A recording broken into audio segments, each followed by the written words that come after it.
Good morning, my dear students. Now we are going to discuss about the important applications of semiconductors and some of the solving problems. See, semiconductors we are using almost in every electronic devices nowadays. So if you see some of the applications we have listed, all the applications of Hall effect are the applications of semiconductors, because Hall effect we usually see in semiconductors only. Now, if you see that diodes, transistor, bipolar junction transistor, unipolar junction transistor, that means FET, MOSFET, all these are made up of using semiconductors only. So it is a very important application.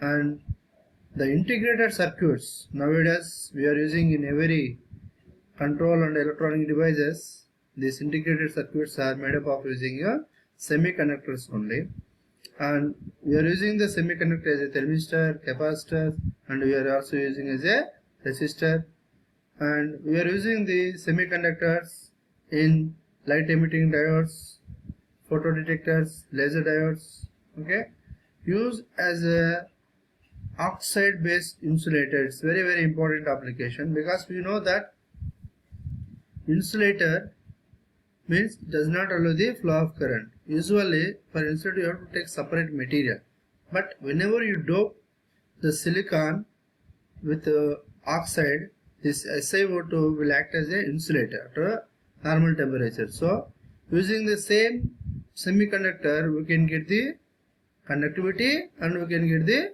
insulator.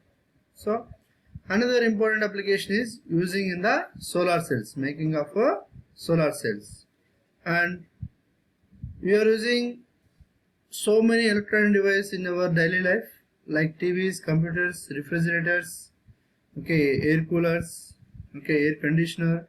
So in all these devices we have the integrated circuit. That means it is indirectly the application of the semiconductors. It means in domestic, industrial, space, defense, medical, and so on.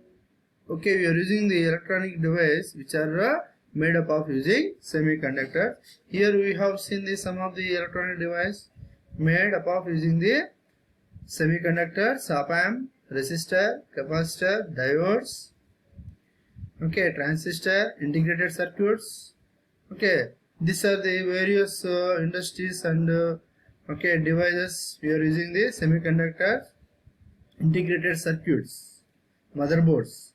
All these are controlled by the integrated circuit made up of silicon. You can see some of the motherboards are integrated circuits for the controlling devices.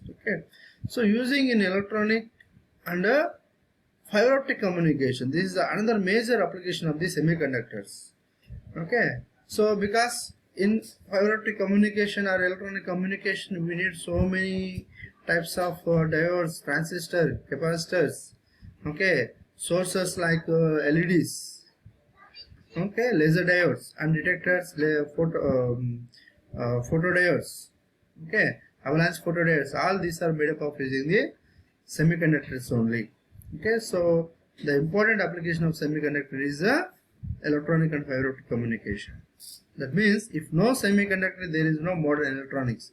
Whatever the benefits we are using nowadays in modern electronics, that are only because of the semiconductors. Now I am moving to the some of the problems from this chapters. So first one, the following data are given for intrinsic germanium at 300 Kelvin, that are intrinsic carrier concentration Ni and mobility of electron and mobility of hole.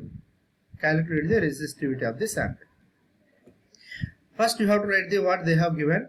So these are the values they have given in this problem. Now we have to write the related equation. We know that sigma is equal to Nie mu E plus mu H in case of intrinsic semiconductor, but we require the resistivity, so rho is rho is equal to 1 by sigma is equal to 1 by NIE mu E plus mu H. So now we have to substitute, they have given the NI value, mu E value and mu H value in this problem. They substitute these values in this equation, we will get the resistivity. Okay, so here conductivity is 2.227 per ohm meter. So for conductivity, for resistivity, just you take the reciprocal of this value, you will get the what is the resistivity of the given semiconductor, intrinsic semiconductor. Next, second problem. Mobilities of electron holes in an intrinsic germanium at 300 Kelvin are 0.36 meter square per volt second and 0.17 meter square per volt second respectively. If the resistivity is 2.12 ohm meter, calculate the intrinsic concentration. It is also similar problem. Okay. See what they have given. First you write down. These are the given parameters. Then we know the formula sigma is equal to NIE mu E plus mu H, and they have given the rho value, but we have to find the intrinsic carrier concentration Ni. Okay, 1 by rho E mu E plus mu H. After substituting this, you will get the Ni is equal to 556.2.10 power 16 meter minus 3. Here they have given the temperature. Here this temperature is not using in this formula. This is just for confusing you. Okay, don't confuse with this temperature, because for finding the intrinsic carrier concentration, okay, we no need to bother about the given temperature. Right. Next, another problem. The RH of a specimen is 3.66 into 10 power minus 4 meter cubes. Per coulomb.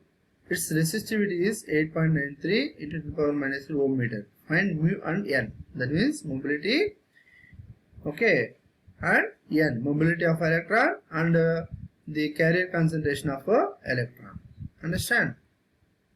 So first you have to write the what they have given in the problem. So they have given the RH value, Hall coefficient, and we know the resistivity of the material. But we know that there is a relation between the carrier concentration and the Hall coefficient, that is n is equal to 1 by ERH, where E is the electron charge. By substituting these two values, we can get the n value, that is 1.7 into 10 power 22 per meter. Now we have to find the mu E, where mu E is equal to 1 by rho E RH. They have given the rho value, resistivity.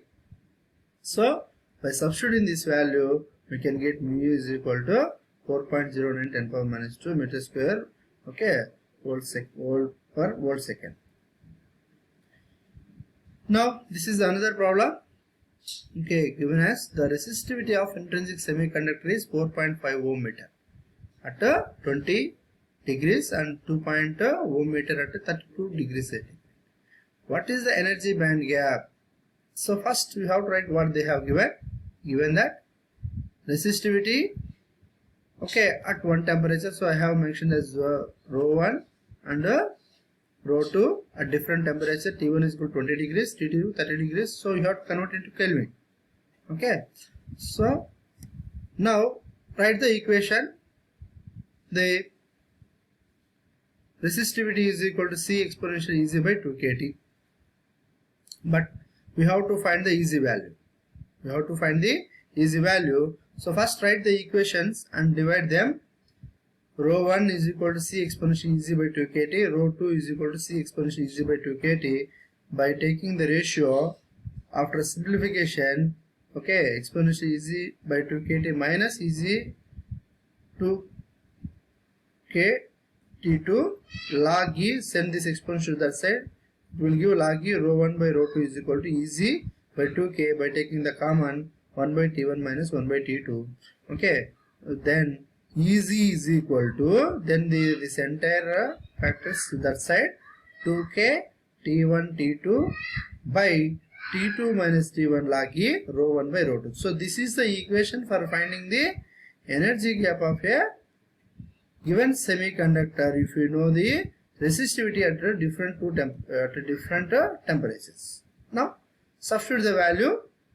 Okay, we know the K is the Boltzmann constant, 1.38 in 10 power 23.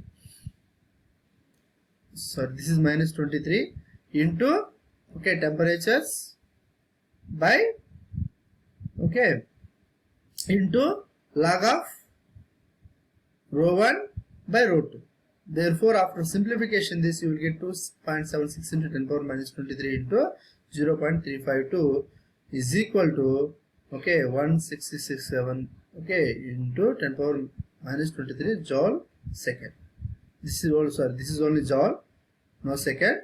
But to convert this energy in terms of joule into electron volts, we have to divide with the, okay, electron charge. Then you will get E is equal to 1.04 electron volts. Now this is another problem. Similar way, in an integrated semiconductor, the energy gap is 1.2 electron volts. They have given the energy gap. What is the ratio between conductivity at 600 Kelvin and at 300 Kelvin? First write what they have given, then write the equation of the conductivity. Then they have given at different temperatures. So I have taken sigma 1 and sigma 2 and divide them.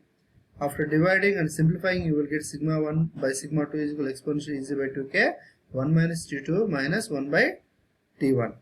Then substitute these values in this equation, okay, then simplify it, then you will get the exponential of 0.347 10 power 4 by 300. After simplification, this you will get exponential 11.59. So this value will give 1.08 in 10 power 5. There is no unit for this because it is a ratio.